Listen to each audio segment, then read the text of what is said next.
ഗുരു guys നിങ്ങൾ എന്തിനാണ് guys വിഷമിക്കുന്നത്? എന്താണ് ചെറിയ ഒരു ലൈഫിലൊരു ഇതുണ്ടാകുമ്പോഴത്തേക്ക് നമ്മൾ വിഷമിച്ച് ഇനി ജീവിക്കേണ്ട ആലോചിച്ചിരിക്കുന്ന ആൾക്കാരെല്ലാം ഉണ്ടെങ്കിൽ ഗൈസ് നിങ്ങൾ ഈ വീഡിയോ മൊത്തം കാണണം ഗൈസ്, സ്കിപ്പ് ചെയ്ത് പോകരുത് ഗൈസ്. ഞാനൊരു കാര്യം പറയും ഗൈസ്, ഞാൻ 1998 സെപ്റ്റംബർ 20 എൻ്റെ ബർത്ത്ഡേ. ഞാൻ അന്നാണ് ജനിക്കുന്നത്.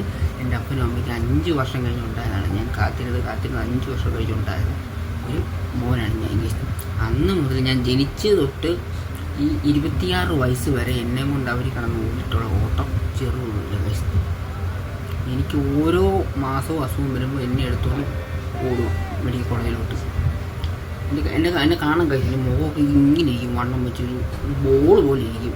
അമ്മാതിരി ഈ നീരാണ് എൻ്റെ മുഖത്ത് വരുന്നത്, രക്ഷയില്ല ഗൈസ്. ഇപ്പം കണ്ടോ, ഇപ്പോഴാണ് നീരിനും വെച്ച് ഇങ്ങനെ എന്താ പറയുക ഈർക്കിൽ കമ്പ് പോലെ ഇങ്ങനെയാണ് ഇരിക്കുന്നത്.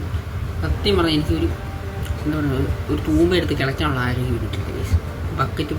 ഒരു ബക്കറ്റ് വെള്ളം എടുത്ത് പൊക്കി ബാത്റൂമിൽ വെക്കാനുള്ള ശേഷി എനിക്കില്ല ഗൈസ്, സത്യം പറയാം. പിന്നെ ഞാൻ എൻ്റെ ഈ കുളിക്കാനുള്ള വെള്ളം എൻ്റെ അപ്പുറം എടുത്തുകൊണ്ട് ബാത്റൂമിൽ വെച്ച്. പിന്നെ എനിക്ക് നിങ്ങളെപ്പോലെ ഓടാനോ ചാടാനോ പറ്റില്ല. എൻ്റെ കാലിൻ്റെ ഈ ഇത് കണ്ടു ഗൈസ്, ഇവിടെ കമ്പി ഇട്ടിട്ടുള്ളതാണ്. എനിക്ക് ഓടാനോ ചാടാനോ പറ്റില്ല, എനിക്ക് നടക്കാൻ പോലും പറ്റില്ല ഗൈസ്. കുറേ ദൂരം ഒരു 2 മിനിറ്റ് നടന്നു കഴിഞ്ഞ് എൻ്റെ കാല് വേദന എടുക്കും, മുട്ടിൻ്റെ വേദന. പിന്നെ എനിക്ക് ഇത് നങ്ങ് വേദനയാണ്, കത്തി അടിക്കുന്ന വേദന പോലെ കയറി വിട്ടു. പിന്നെ ഇത് 2 കിഡ്നി, അതിലൊരു കിഡ്നി മാറ്റി വെക്കണമെന്ന് ഡോക്ടർ പറഞ്ഞു. അതിന് വേണ്ടിയിട്ടുള്ള ഓട്ടത്തിലാണ് ഞാനിപ്പോൾ. പിന്നെ എൻ്റെ കണ്ണ് ഗൈസ്, അതിൻ്റെ ഓപ്പറേഷൻ ചെയ്യണം. കണ്ണിന് കാഴ്ചയില്ല, ദൂരെ കാഴ്ചയില്ല. എനിക്കൊരു സാധനം വായിക്കാനോ എഴുതാനോ പറ്റില്ല, ദൂരെയുള്ളതൊന്നും കാണത്തില്ല. ഞാൻ ഫോണിൽ സൂം ചെയ്താണ് ഓരോ കാര്യങ്ങളും വായിക്കുന്നത്. ഇത്രയൊക്കെ ഉണ്ടായിട്ട് ഞാൻ ഹാപ്പി ആയിട്ടിരിക്കുന്നില്ല ഗൈസ്. നിങ്ങൾ ഹാപ്പി ആയിട്ടിരിക്കുക ഗൈസ്, ഒരു പ്രശ്നവുമില്ല. ലൈഫ് പൊള്ളിയായിട്ട് മാറി ജീവിച്ച ഇതൊക്കെ അങ്ങ് മാറിക്കോളും.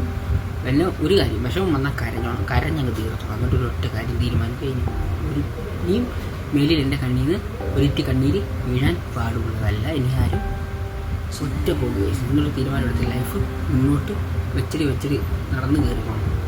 നിങ്ങളുടെ എന്ത് കാര്യത്തിനാണോ നടക്കുന്നത് ആ കാര്യം ഓക്കെ ആണ് ഗൈസ്. പിന്നെ ഈ ചെറിയ ഈ കാര്യങ്ങൾ വരുമ്പോൾ വിഷമിച്ച് തളർന്ന് വാടി പോകണ്ട ഗൈസ്. ഹാപ്പി ആയിട്ട് നമ്മൾ നല്ല ചിരിച്ചും മുഖത്തേക്ക് സന്തോഷമായിട്ടിരിക്കണം ഗൈസ്. ഒരു കുഴപ്പമില്ല, എല്ലാം ശരിയാവും. Okay, by.